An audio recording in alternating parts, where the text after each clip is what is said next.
Hi everyone, welcome. I want to share with you today 3 key insights that hopefully will help you gain a new perspective about who you are and why you are the way you are. And when you get that new perspective, I hope it helps you make a very clear and a very simple but crucial choice. So what are these 3 key insights? What's this understanding and what's this choice? Let's dive into it. All of these 3 key insights are all about 90% of who you are, most of which you are unfamiliar with. Yes, you guessed it. It's your subconscious mind, which is literally responsible for what it feels like to be you, to live in your head, in your skin, walk in your shoes. It's responsible for your subjective reality, which is your ultimate reality. So, first key insight is the fact that throughout the formative period of your psyche, which lasts from as early as when you are just an 8 weeks old developing fetus to the age of 3, your psyche is already beginning to develop. How? Here comes key insight number 1. Throughout that formative period, 0 to 3, your brain is able to absorb unlimited amounts of information. Nothing goes by unregistered. How does this process happen? It happens through the brain absorbing information which your body collects through the 5 senses. That's why it starts as early as 8 weeks old in your mother's uterus, because that's when your sense of touch emerges on your lips and the tips of your fingers. So that's the first information to this new creature that it is made of matter, because you're touching, you're able to feel your lips touching, and you can feel that it's like it's you. And also babies start touching their face, but the sense of touch, they don't feel it on the face, but they feel it on their fingers. So they realize it's enough information for that new organism, for you when you're this tiny, to realize that you are made of matter and you are somewhere where stuff is made of matter as well. And by the way, the sense of touch is fundamental to emotional development. Why? Because from when we are born, actually from when we're still in our mother's tummy, we're always connected to some form of matter, right? You can't just be floating in space. That would be a bad sign. Or you'd be falling down something. But we are always glued to earth or laying or like walking on something. So this is fundamental to emotional security, to feeling like all is well, all is as it should be. That starts as early as 8 weeks in your mother's womb. So the brain then, throughout this process, by the time you come out of your mother as a newborn baby, all of the 5 senses, they have been developed. The only one that needs still maturing is the sense of sight, vision, which will be then completely developed a few weeks later. So throughout that time period and up to the age of 3, all that your brain will be worried about in terms of learning how this new world works will be absorb every single stimuli, every smell, sound, touch, taste, image. It's absorbed even when you're sleeping. Subconscious mind never shuts down, as we know. So it absorbs that information, and then what does it do? It does not store it as memories, but it stores that information as impressions. So the brain is not interested in remembering what happened. What it's interested in is in deciding, assessing, was that a positive experience or a negative experience?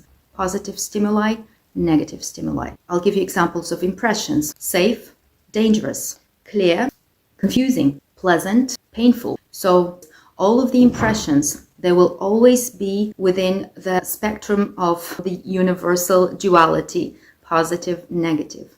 So is this a good thing? Is this a bad thing? That's essential for survival. So your brain, throughout that time period, it's collecting all the stimuli, deciding what kind of an impression it created on this organism that your brain is managing, and then it stores it in the right container. Positive impressions, negative impressions.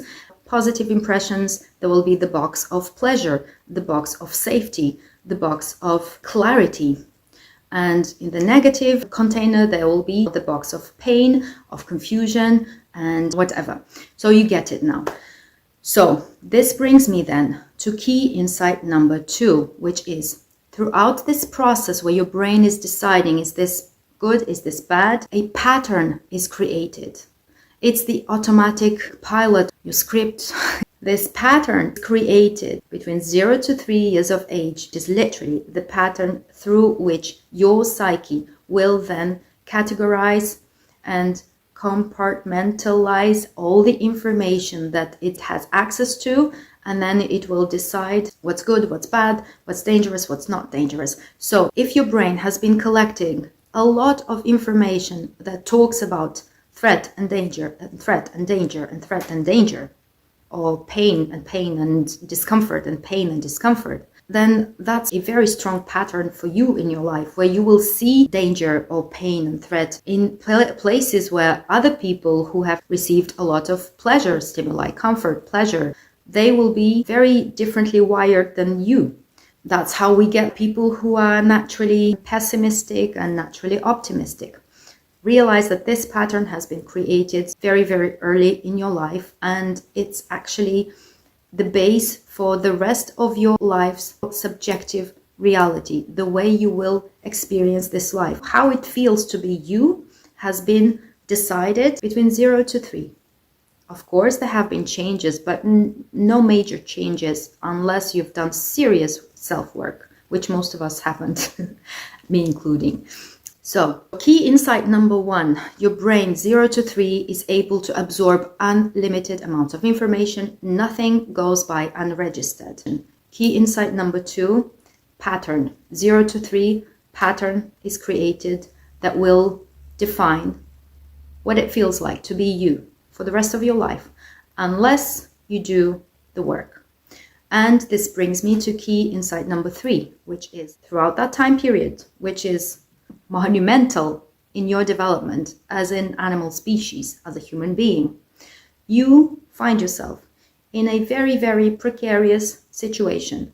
Again, part of the evolution, but basically the other animal species, they are more developed than us when we come out, and some scientists, they believe that the ideal internal gestation period would be 18 months. But, throughout our evolution, it so happened that our brain started to develop a lot, because after we've discovered fire, we didn't have to spend so much energy on digesting our food, and so a lot of stuff. But basically, we come outside of the mother's womb because our brain would be too large. We would not be able to come through the birth canal. And anyhow, we would need so many more resources than our mother's placenta would be able to provide. That's why we come outside too early. So it means then that you, in that very, very important stage of development as an animal species, as a human being, you find yourself in an extremely precarious situation where you depend 100% on external sources for survival.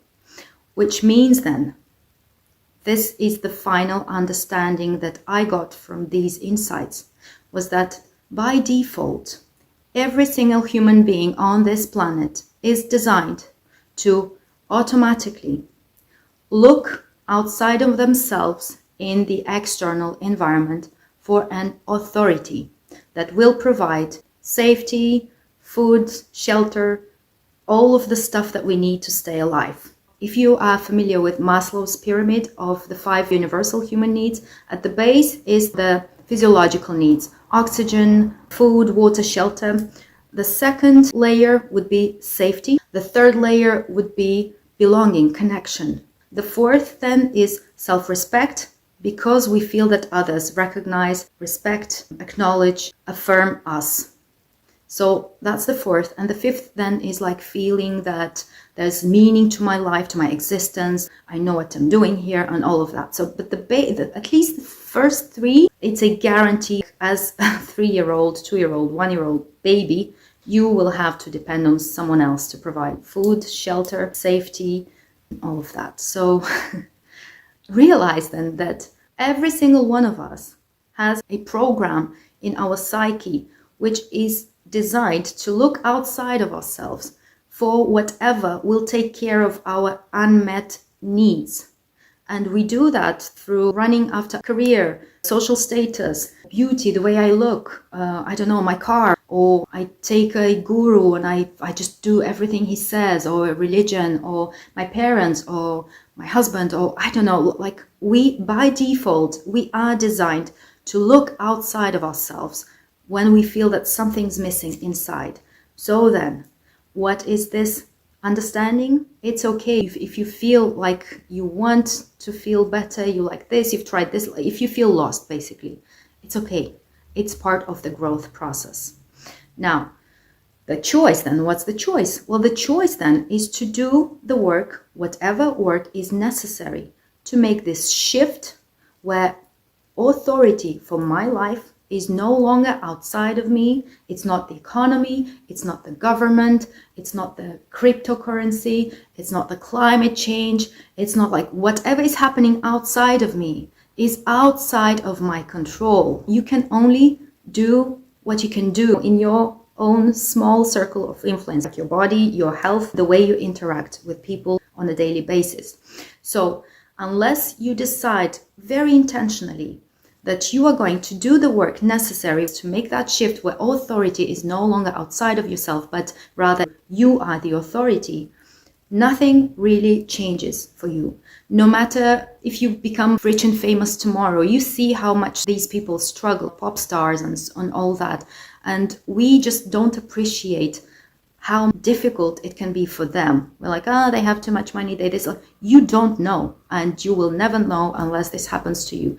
So if you want to start doing that work, I will soon be posting my own process. I'll be offering this program for free. I've been on this process of actually doing the work for the last 5 years, but in the last 1 year, it's been like I've been impressed with the results.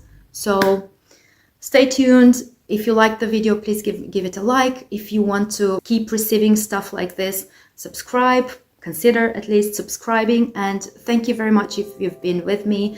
And I send you all the love, all the power, all the strength. And thank you.